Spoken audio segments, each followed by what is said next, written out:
So, good afternoon and welcome to today's IMechE STEM Ambassador Refining Your Online Delivery Skills training session. I'm Jelena Gacesa, the Operations Manager of the Education Programme at the Institution of Mechanical Engineers. And it is my pleasure to host what is now the third in the series of IMechE STEM Ambassador trainings in partnership with Alexandra Knight from Stemazing.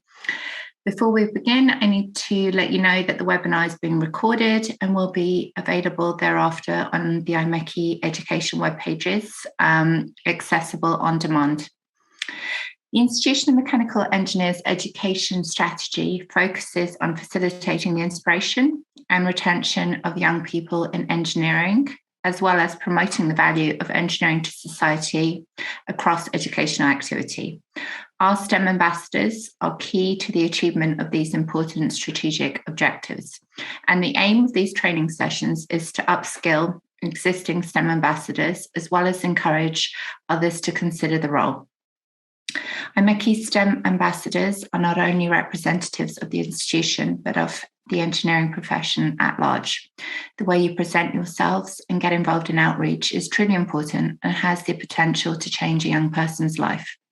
Today's session is the third of a 5-part webinar training series that the institution will be providing on a monthly basis to its STEM ambassadors free of charge through to January 2022 and potentially thereafter. Every training will look at different element of outreach and involve a practical activity, which we will talk you through. When I say we, I mean Alex. Each session is different, and as mentioned, the content will be available on our web pages afterwards. Now, without further ado, I will pass on to Alex Knight, who will get started with today's training session. Thank you very much, Elena. Hi, everybody. Lovely to see you all again. Can't believe we're in November already. First of all, apologies, I've got a bit of a cold, so I'm hoping my voice holds out, but bear with me if I need to sort of take drinks and things. So we're in the third of this 5-part series, so just one more to go before the end of the year after this. I really hope that you've been enjoying them so far, and if you've missed them, obviously make sure you catch up on the ones that you've missed. Love to hear from you if you've got any suggestions of what we should be covering in future. So at some point, we'll be sending out a survey to capture really your thoughts and ideas on what we should be doing more of that's really helpful to you. So bear that in mind as we go through the sessions. Okay, I'm going to share my screen so you can see the slides for today. There we go. All right.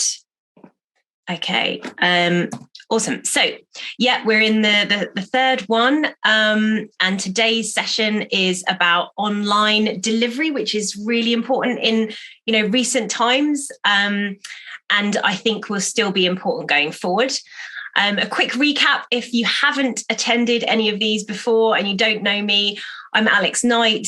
I'm a chartered engineer, mechanical engineer, so been doing work with the IMechE on a voluntary basis for a number of years, and then through Stemazing, getting involved even more. And the IMechE's support of what I'm doing in Stemazing and what others are doing with STEM outreach more broadly is just fantastic. I'm really blown away by their support and commitment to this area, so it's fantastic. If you want to know anything more about Stemazing, you can have a look at my website. I'm more than happy to connect with you on LinkedIn as well. All right, so we've covered 2 already, and in terms of the sessions, we're doing half-half, so half about kind of training delivery, more about kind of your confidence as a STEM ambassador and some tools that you can use to build your presence as a STEM ambassador and hopefully be kind of like personal development for you. And then the second half, much more on the practical side. So some really effective practical activities that you can run with children. And the activities we're doing are ones that you can run with young children up to older children. So they're quite flexible. And today we're going to be doing, our activity is going to be Bridge Bonanza. So we've got 2 little activities related to bridges that you can run with kids. Okay, so online delivery is what we're going to focus on today in the first half. Now, probably a lot of you have been doing, we've had no choice really. We've been doing a huge amount of online delivery over the last sort of year or two. And I think something that I've been doing as part of Stemazing, where I support other people to be more confident on camera, I've noticed just how useful it is in developing your on-camera skills, because it makes you more cognizant of how you come across, because you can actually see yourself, you can record yourself, and then that filters into how effective you are with your communication skills more generally, so in person as well. So it's a really useful, valuable thing to focus on, and that's why we thought we'd cover it as part of this series. And I also think that even when eventually, hopefully at some point, we get back to completely normal, this kind of blended delivery of online and some in person, hopefully, in my opinion, will be here to stay, because I actually think it's a really effective way of doing more STEM outreach, because it's very effective for the STEM ambassador. And the kids are used to seeing people on screens at the front of the classroom, and they like it too. So I'm not saying we should do away with in person. Obviously, in person is fantastic, but just to bear in mind as part of your toolbox that online delivery is really effective and can work really efficiently for you as well. So there are pros and cons to it. But I think, is definitely something that we should bear in mind when doing STEM outreach, that we could do more of it in future. Now, for me, I've done a lot of STEM outreach online. I've also done a lot of other stuff on camera. So being filmed for certain things, like this picture is me being filmed for an engineering TV series called Ancient Engineering, which will be on Curiosity Stream. So look out for that. And through my own experience, I've developed skills that I now share with other people as part of being as effective as you can be as a communicator online. So I'm going to cover some basics first of all, and then some sort of like add-on strategies that I think really help you to shine online. But first, if you've attended our previous sessions, you'll know that I like to do Slido polls to gauge the audience. So first, I want to do a poll of you lot to find out what your level of experience of online delivery is. So if you use either your mobile phone or another tab on your computer screen and go to slido.com, then you can put in the code 634405, and that will hopefully show you this poll that's come up that you can then vote on. So I want to find out what your online STEM outreach delivery experience is. So have you done some? Did you like it, not like it? Have you not done any? Or have you maybe just solely done online stuff? So let's see how you get on with that. So feel free to vote on that now. I see some coming through.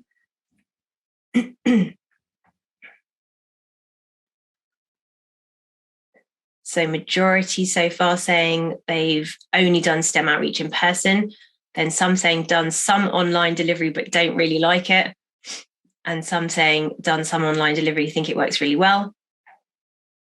Cool. I'll just let that tick on for another minute or so everyone gets a chance to vote. There's quite an interesting spread here then. No one has done only online delivery so far. So it's either solely in person or a mix. Okay, it still looks like it's sticking with that order. So most people having done it only in person, some done it online, but not really liked it. Well, hopefully then, today you'll learn some strategies that will help you feel more confident with doing it online and hopefully allow you to run really effective sessions online. Thank you very much for filling out that poll. I will also mention that in the Slido, there is a Q&A function. So if you wanted to add any questions or comments anonymously, you can do through that Q&A. Obviously, also feel free to use the chat function as part of the Zoom call here. So happy for you to do that as well. All right. Okay. So we've actually already had a comment in there from Kathy saying, despite testing beforehand, I had a nightmare with connecting to the classroom Google Meet and ended up having to reduce a 20-minute session to 10 minutes. Yeah, that is a nightmare. And that is so annoying when that happens. It has happened to me as well. And, you know, sometimes I've rescheduled to do it another time if we feel like we've not had an effective session. I'd say that's only happened literally like once we've had to do that.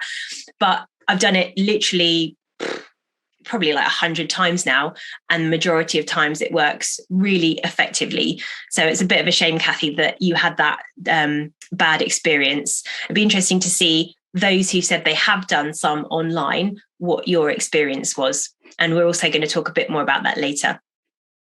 So you can see from this picture, this is one of the pictures of our Stemazing Inspiration Academy that we've run once before and we're running again now, where different women in STEM role models deliver a series of STEM sessions into classrooms via Zoom, and they do 6.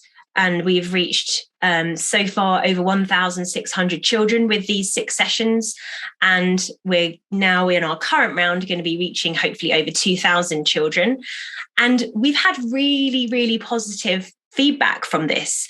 We are targeting primary school kids, but the class teachers and the feedback from children has been really good. And also the feedback from the STEM ambassadors has been really good. So once they feel more confident to deliver these sessions, they feel like it goes really well. And I think that's a key thing. It's about you feeling confident in being able to deliver your message effectively online and doing an activity that works online, because obviously not all would work with online delivery. So making sure that the thing you choose to do is simple enough with simple steps that people can follow and that allows that engagement and interaction, even though you're not physically in the room with them. So we've had quite a lot of practice with that, and that works really well. Most importantly for me, it's as I'm running this, it's important that I can match up women in STEM from all around the country, sometimes even in different countries, into schools anywhere in the country. So geography is then not a barrier to getting these women connected into schools. And it makes it much more efficient for the STEM ambassador, because you only have that time that you're live to go like into the school effectively. So it doesn't take a whole day out getting to the school, you know, waiting there in the reception, getting like booked in and going in. It makes it a lot more efficient from your time perspective. Okay, so some of the things I wanted to cover initially about the basics of being really effective with online delivery. And some of these are like, you know, obvious, but you'd be surprised how many people kind of get it wrong really because they're not thinking about it. And my point being, when you get these things right, nobody will notice. Like it won't distract them. They'll just be able to focus on your message. But when you get these things wrong, people will be distracted and it will detract from your message. So that's why I wanted to cover these basics. The first one being audio clarity. So this is even more important than the visual. If people can't hear what you're saying, then they'll be lost. So making sure that your microphone, whether you've got an on sort of body mic or you're using your headphones, or like me, I'm just using my computer mic, being sure that that is giving you enough clarity with your audio for your audience is the most important thing. And then visual clarity. So as a very minimum, make sure that your camera is clean and doesn't have, you know, like, I don't know, some kind of muck on it. Making sure that you, like how you are in the frame is clear, that people can clearly see your face, because that's the thing they're going to be looking at. And if you are directing your camera to an activity that you're running, check like the angle that you need to hold it so that it can be clear in shot. So visual is also very important, but I would say second to audio clarity. Internet speed. Now, this has been a problem for me since I moved into my new house in the middle of nowhere, but we have worked really, really hard to test lots of different internet providers and get the best internet speed we can. And if I'm running a session with a class, and I would suggest maybe you could do the same, is check who else in your household or wherever you are is using the internet at that time. Can you save maximum bandwidth for what you're doing, especially if you have a bit of a slow internet speed, and certain times a day tend to be worse than others. So can you plan when you're doing your session to try and make sure you've got the best internet speed available to you, because that also can be super annoying. Lighting. So make sure you've got light coming onto your face, and ideally natural light. But if you don't have the option of having natural light coming onto your face, then could you use a lamp, or, you know, you can get those ring lights that are really good, to make sure that the thing that people are looking at, your face, has got sufficient amount of lighting, because there's nothing worse than having someone's face in shadow and you can't see them at all, or having a really like bright window or light behind them and then the contrast is too much. So think about where you're sitting, where your camera is, and that you've got the right light on you. And then the background in view. Now, obviously this is probably likely to be into your home or into your home office. Think about what's in the background. We're dealing with children. Is it appropriate? You know, I mean, that's like, you know, absolute basics. I'm sure I don't even need to say that, but for safeguarding, make sure whatever is in your background is appropriate for your audience to be able to see, and try and make sure it's not too distracting. Like, you know, you haven't got, I don't know, people moving around in the background, or some kind of screen on in the background that will detract people. So just think about what is in the background of your view as well, because that sometimes can also be distracting. I just want to point out in my background, I don't know if you can see that, I've got a Lottie doll for tomorrow's engineers week this week, and the Wes Lottie tour. So I've been trying to put Lottie in different positions. Maybe that is slightly distracting, but I like it. So think about, your background as well. And background noise. Have you got stuff going on in the background that's likely to either distract you or distract your audience when you are doing your session? So think about that. And I know it's hard if you're working from home and your children are around, or you've got pets around. Obviously, just do the best that you can and be aware of it. But things happen, and people will forgive that. So I'm not saying you have to like shut your kids out or whatever, because, you know, that's almost worse. Just being aware of what can you do to minimize distractions, and your position on camera. So if you think about what tools have you got at your disposal for communication here? You've basically got your face and your hands. So making sure those are in position that people can see them quite clearly. And eye contact. So this is really, really hard to do good eye contact on camera when all you can see is a little green dot, especially if, you know, there's actually people's faces around that you want to look at. That's fine to look at them, but every now and again, connect back to the actual camera, because that is where your audience will feel you're connecting with them. But it is really, really hard, and it takes practice to be able to be comfortable with just looking at something that gives you nothing back, essentially. But practice that, and make sure every now and again you're reminding yourself to look at the camera. And a good little tip I heard was to get a little post-it note, hole punch a circle in it, and put that circle over your camera, and then put 2 eyes and a smiley face underneath. So you're reminded to look at that smiley face where the camera is. Okay. So I've been through those. Now, what I was going to quickly do is put you into breakout rooms if possible. Now, I don't know if that's right. What I'm going to do is I'm going to stop sharing my screen for a second, and what I want to do is put you into breakout rooms quickly, because I'd really like amongst all of you to share any experience that you've had doing delivery on camera and what you think works well and what you find difficult. And bear in mind some of those basics that I've just talked about.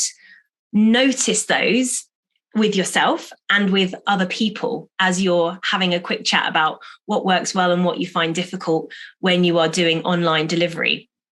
And if you haven't done any online delivery with school children, that's absolutely fine. Just talk about what you have found that works well or you find difficult when you're generally doing online delivery, so say like Zoom meetings or stuff like that. But try and notice those basics that I've just talked about, and then we'll come back and we'll carry on after that. All right, thanks everyone.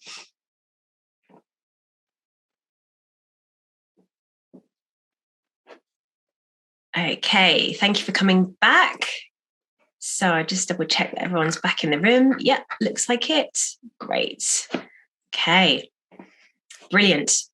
So now I hope that was, sometimes it can be a bit cringe thinking about these things and thinking like feeling a bit self-conscious about how you look and come across on camera. But the important thing is to move past that. So move past what you look like, what your background looks like, so that you've got those things sorted. And then you can focus on your message and what you're doing rather than worrying about those things in the moment. And that just comes with practice. The more you practice doing it, the more comfortable you'll feel. And then you can just really focus on being inspiring on camera. So hopefully you had some good discussion there, and I'd love to hear some of that discussion. So any points that you think is worth bringing up with the whole group, hold on to those, because I'd like to bring that up in the Q&A in a couple of minutes before we move on to the practical side. The last thing I wanted to talk about in this first half of the session is once you get beyond those basics, so once you've got the basics right and you know that your audience will be listening to you, then it's about how do you sort of step up a notch? How do you up level your performance on camera? Because if you think about it, it is a performance. It is you presenting and engaging an audience. And that is essentially a performance. Obviously, we want it to be authentic. We don't want you to put too much pressure on yourself. But there's a couple of things you can think about that will help you really shine on camera. And I've boiled these down to the 3 E's. The first one being eyes. That is the most important thing to remember, that is essentially your sort of conduit for communication, is that eye contact. So definitely not looking down all the time or reading notes or being distracted with what else is around you. Focus on your audience as you would if you were in person with them, but obviously you're not. So you need to be focusing on that point where they can connect with your eyes. So remember, even if it's not all the time, remember to keep coming back to the eye contact. That's important. Enthusiasm. So this is even more important when we're doing online delivery. You kind of need to step it up a notch with how motivating you kind of make the audience feel. So your energy that comes across online will inspire them, but you do have, it's a bit like an extra barrier in front of you. When you're in person, you can, people can feel your energy in the room because you're there with them. Online, you have to work a little bit harder to get that energy across. So remember, enthusiasm. You'll all be enthusiastic about STEM. That's why you want to be STEM ambassadors and why you do the STEM outreach that you do. So don't hold back. Don't let that enthusiasm kind of sit with you. Let it come out to your audience. Okay. That is really important when engaging young people. And expression. So remember, whatever you are talking about, your face and your hands are your tools for expressing yourself. So when you're asking questions, you could look like quizzical. You could, use your eyes, use your expression, use your posture, maybe lean back, lean forward when you're listening. Use your face, okay? Because that is how you will communicate how you feel about this. And even if you're talking about something, a technical project that you've been working on, you can still make it an expressive story to tell and think about how your face is conveying that expression. And as always, smiling makes you feel good. It makes your audience feel good. So remember to smile as part of that expression piece. And I would say, even though this can be cringe, like, being more aware of yourself on camera can be a bit uncomfortable, it takes practice, and you will learn so much from watching yourself on screen. So I would highly recommend to record yourself, like start a Zoom meeting and just hit record with just you in it, and record yourself either doing your talk or doing a practical session, and then watch it back. And, being kind to yourself, because some of this stuff doesn't come easy, but reflect on what you can improve. And it's only by focusing on what we want to improve that we actually do get better. So I would highly recommend that as a strategy for really up-leveling your performance on camera. Bear the basic practicals, practical things in mind, and the 3 E's, and actually practice it and watch it back. And that's how you'll improve. Okay. So that's really everything I wanted to say about kind of online delivery. And there's a few simple strategies there that you can put in place. Now I'm going to turn my screen off now so that we can come back to you, the audience. And I'd love for you to either put in the chat or put your digital hand up and let me know the kind of stuff you were talking about in your breakout rooms when you've been delivering online. What works well for you? What do you find difficult? And so we can hopefully share some of those experiences. So feel free to either put any comments in the chat or put your digital hand up, and I will come to you so you can share that. So we already had Kathy earlier saying that she had a bit of a bad experience. I'd be interested to know, Kathy, was that a one-off, or have you done more and have they gone okay, or did that put you off for life doing any more? To be honest, it put me off a bit in terms of trying to put myself back out there. It was such a nightmare. It was so stressful. Yeah. I think the thing I find difficult as well is not being able to see faces and know people are actually, watching or even there or giving you feedback. I find that really difficult online. Completely. Yeah, I completely agree. It is difficult not getting any feedback. And sometimes I've spoken to the teacher in advance and said, is it possible to be able to see some of the children, especially if we don't record it, and then have a camera facing some of the children so you can see them? And a lot of teachers have been absolutely fine with that. There have been occasions where no, that's not possible. And so you are literally like delivering to the green dot, that's it. So that can be hard, but listen to the feedback that you get, because often we're harder on ourselves than we need to be. Because so if you got feedback from the teacher, I'm sure even in the 10-minute session that you had, you will have been inspiring and you will have made a difference. So it's worth listening to that feedback and then taking that on board and not being too hard on yourself. Okay, so Elena said, engaging with your audience can be quite hard when everyone's camera and microphone is off. It's difficult getting feedback. Yeah, I completely agree. So again, if there's any chance of having at least audio engagement, so say to the teacher, I'm going to ask a question, if any of the children want to answer, or can they answer via the teacher, or can they put their answer in the chat? Because it is difficult when you get zero interaction. Jonathan has said, we were talking about the difficulties in getting the audience to engage over a virtual presentation. Yes, so this is definitely a common theme. It's that interaction when you're doing it online.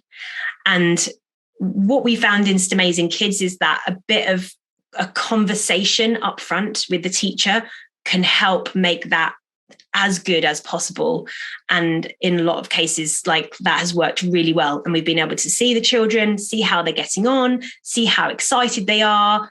But you obviously can mute them if you need them, if you don't want to hear their noise. But then asking a question, you can unmute and let them ask you a question. So trying to get as much interaction as possible makes it so much better. But even when you don't have any interaction, they will still be appreciating you being there. So you might be getting nothing back. And that's why it takes practice and it feels uncomfortable sometimes, but they will be getting a lot from it.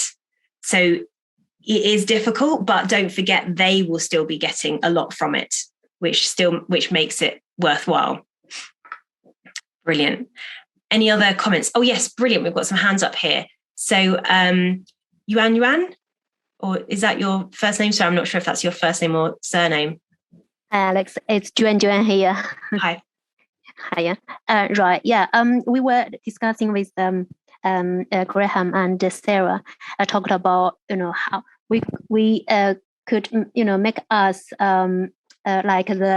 make sure the internet is working well and the light on our face or properly in front of the camera. But it might be good to know what's the screen in the other side, especially when we try to show something to the audience.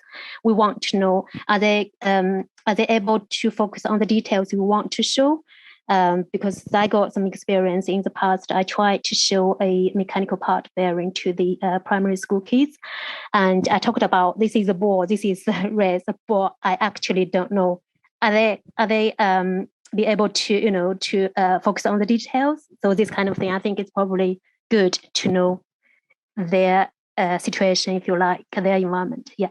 Yes, that is such a good point. Thanks, Yuan, because I feel like, again, that can be totally understood by having a quick conversation with the teacher beforehand. And it will be different. Like, I've done sessions where it's just been me on the big screen in front of the children. Other sessions where every child has got an iPad in front of them or a Chromebook in front of them. And so they all get to see me individually right there. So obviously they get a much better view. So it really varies school to school. And also the internet speed in the school can be challenging. We've had a session where we ran, a woman in Africa ran one of our Stemazing Kids sessions to a school in Africa. And that was a big problem because the internet speed wasn't great, but they still managed to do an element of it, and it was still better than nothing. And the alternative was nothing because of COVID. So I think it's a useful tool to have in your toolbox, but you're exactly right. Finding out what the situation is their end is very helpful beforehand and will make you feel more comfortable because you kind of know what it's like their end. Amazing. Thank you so much for sharing that. If anyone's got any other thoughts, things that either of how they've overcome challenges or things that they've thought have worked well for them, feel free to put them in the chat. And we are now going to move on to the practical bit. And today we're doing the Bridge Bonanza activity. So again, we're doing all these activities that are from the IMechE STEM at Home webpage, where you've got loads of amazing resources to support you as a STEM ambassador. And the Bridge one, which is really cool because this one can be done with a whole big age range of children, I'd say, and running it as a competition so that you don't tell the children exactly what design to do. Leave it up to their imagination to create their own design, but they all have to use the same materials, which are, hopefully some of you have got these with you to join in. Feel free to turn your cameras on if you want to join in with us now. So a number of lolly sticks. You can buy these on Amazon or craft shops very cheaply. You can get 100 for £1 or something, or obviously eat loads of lollies and save them. And some clothes pegs, which come in handy for being able to make right angle joints, and some bulldog clips, which is how we're going to connect the lolly sticks together. A bit of blue tack, and some elastic bands. And I found the smaller elastic bands are better for this. Okay, so the activity is you want the children to be able to build a bridge that spans 45 centimeters and can hold some weights, like hold a certain level of weight. And the bridge that holds the maximum weight for 10 seconds is the winner. So you can give the children or ask the teacher to have these resources available for the children. It's a good idea, like it says in the video, to help them with some of the basic building blocks, which is what we'll go through now. So very simply, to create a straight joint there, you just literally put your two lolly sticks together, overlap them slightly at the ends, and then get one of your bulldog clips. And this just gives them practice with their sort of like fine motor skills to practice, first of all, just using the bulldog clips and getting them connected together so that you create that straight joint. Now we want to teach them how to make a truss shape, so make a triangle. And you can talk to them about how important triangles are in structures and ask them to be, notice when they go out and about different shapes that they see in designs. And you could talk about why triangles are such strong shapes, because when you've got the load coming down on top here, so you've got a load in compression there, and this actually spreads the load and it's self-supporting within the triangle. So it actually says in the worksheet that accompanies this on the IMechE website, gets them to think about different shapes. So if you had a square and you push down on it, what happens to the square shape? And if you have a triangle and you push down on it, what happens to the triangle shape? And that helps them to appreciate why triangles are strong shapes. And you could go into different levels of, I'd say, like advanced description, depending on the age group of the children. For young children, they just want to come away knowing that triangles are strong shapes. That's all they need, really. Okay, so we've got a triangle shape here, but we want to connect it up with another triangle shape. So this is where it might get a bit fiddly for the younger ones, but essentially we want to create another triangle and then connect those two together with just one bulldog clip in the middle.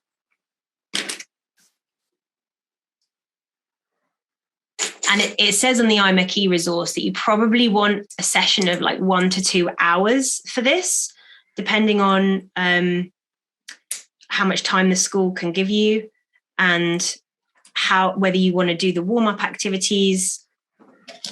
But definitely, you want to basically get them started by showing them some of these basic building blocks. And then after that, let them explore the design for themselves, test the design themselves. And so when you connect the two in the middle there, you're starting to see how we're getting this truss shape building up. Okay. And we would just really, what you can do is let them carry on with this. It's probably good to show them the right angle one, because that's how you're going to connect the two sides of the bridge together. So start off most basic with the straight, then show them how to make a triangle, and then you can show them how to make the right angle, which is a little bit more tricky. So you want to take one lolly stick and put 2 blobs of blue tack either end. And this is where our pegs come in, so that the pegs can be used as essentially like right angle supports. Push your peg down onto the blue tack. And these pegs that have got parallel edges are best because it helps us make that right angle. Some pegs are all sorts of different shapes. So these ones with right angles are much better.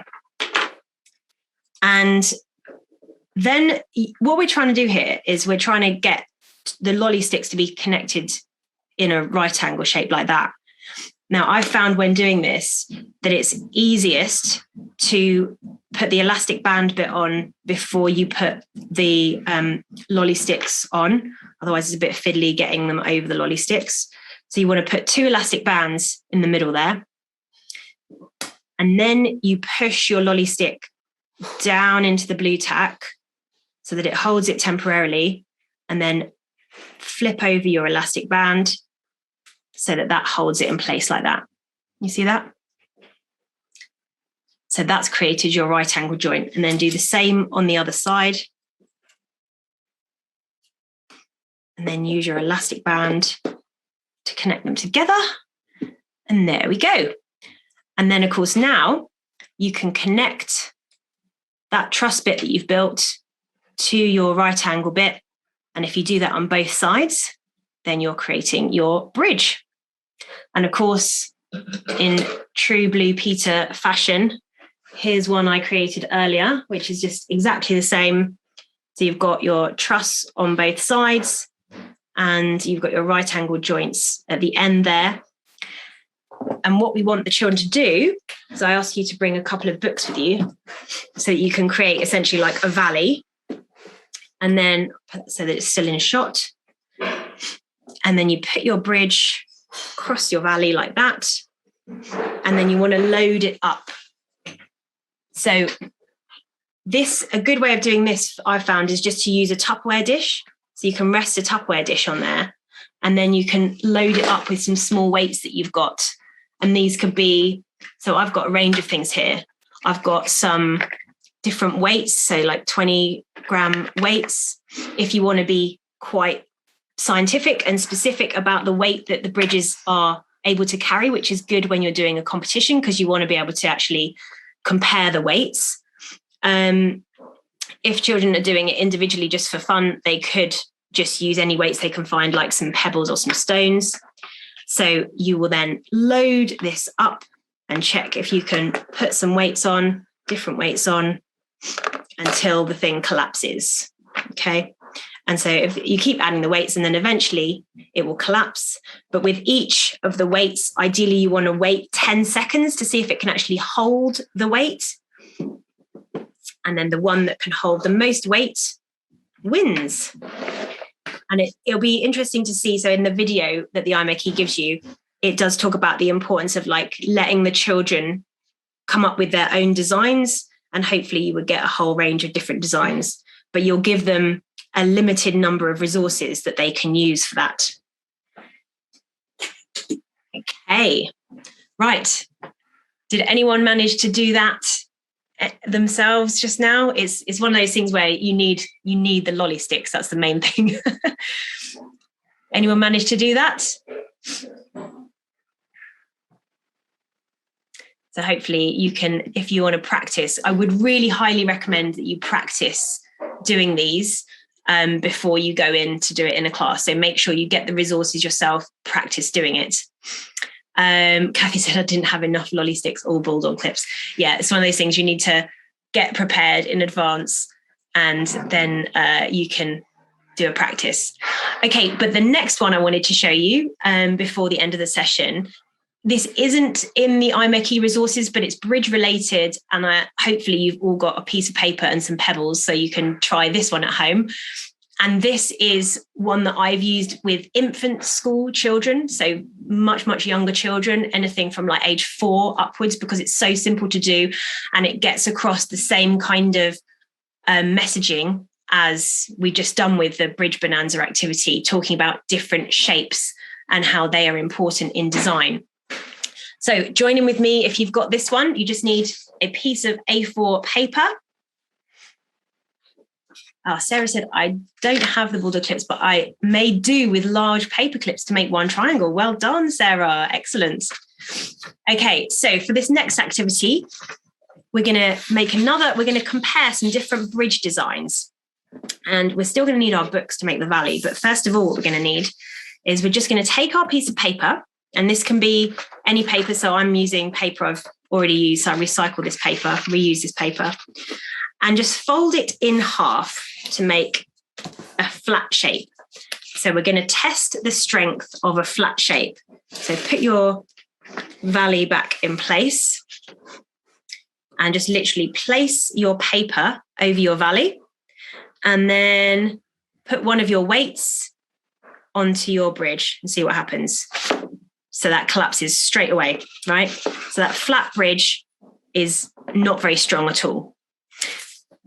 Then we're going to get the children to use exactly the same piece of paper. So we're not changing the material at all. And we're just going to do a little fold up at each side.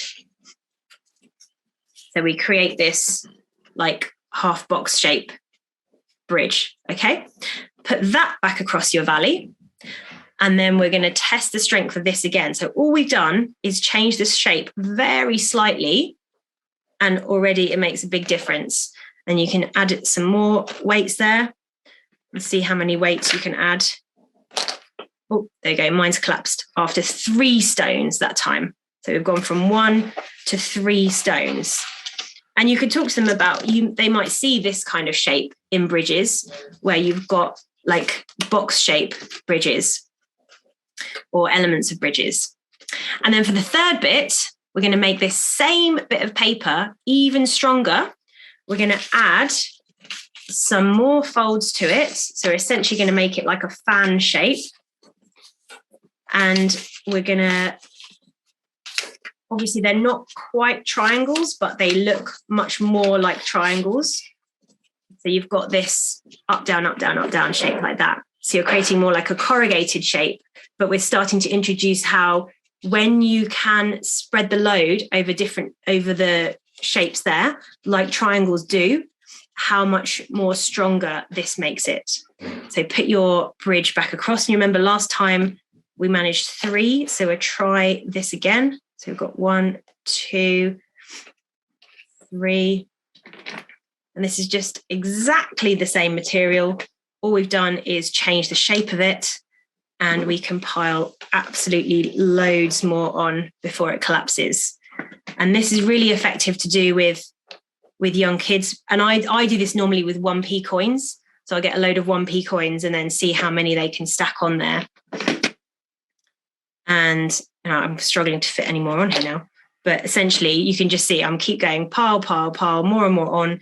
It's exactly the same material. All we've done is change the shape, and it makes it so much stronger. There we go. I'll stop there. And you can keep going. So that's a really effective way of showing the children the importance of shape in design, and something they can do really easily with just a piece of paper and some stones. Did anyone manage to do that one with us? Oh, Sarah said for the last one, she got her right angle structure sorted with the clothes pegs, etc. Well done. Because once you get that bit sorted, that's pretty much the hardest bit. So the rest of it is pretty easy. Okay, fantastic. Right. How did anyone get on with that one? Either tell me how you got on with that, or if you've got any other questions or comments that you want to share about doing any activities and online delivery, or any other activities that you think work well online. Happy to share those, hear from you.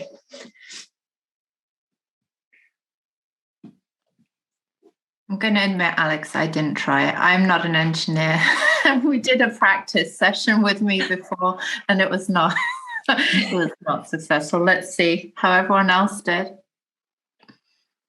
Oh, okay, brilliant. So Sarah said, I've been loading the paper shapes with clothes pegs. That's a good idea. I like that idea for your load. Fantastic. Yeah, and that's the great thing. Like, you can literally use anything. And if you've got things that are the same item, so like a load of clothes pegs, that's really good, because obviously you can count those, and it's a really fair test then with different groups of children. So honestly, the amount they, like we've talked about before, they love having a little competition and seeing which group can do the best. So that's great. Fantastic. Any other comments or suggestions or anything you want to share about online delivery or STEM outreach more generally? Now is your chance.